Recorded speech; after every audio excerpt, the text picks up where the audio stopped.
சபையானது seating கெப்பாசிட்டியா base பண்ணது அல்ல, சென்டிங் கெப்பாசிட்டி. எத்தனை பேர் பரலோகத்துக்கு அனுப்புறோன்றதான் விஷயமே சபையானது.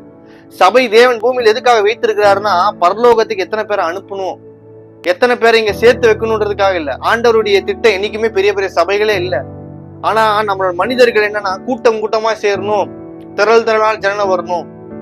நல்லா யோசிச்சு பாருங்க பிரியமானங்களே. இந்த பெரிய பெரிய பெரிய சோ கால்டு சர்ச்சஸ் எல்லாம் இருக்கு பாத்தீங்களா நம்முடைய ஊர்ல நிறைய இடத்துல. அங்க பாஸ்டருக்கு அந்த விசுவாசுடைய பேரு தெரியாது, அல்ல அந்த பாஸ்டருக்கு அந்த விசுவாசிய பத்தியே தெரியாது ஒண்ணுமே. அதே மாதிரி இந்த விசுவாசிக்கு பாஸ்டர் பத்தி எதுவும் தெரியாது. இது சும்மா தலையை காட்டிட்டு பேருக்கு ஒரு சர்ச்சில் இருக்கிற மெம்பரா இருக்கேன்னு சொல்லி தலையை காட்டிட்டு போகும்.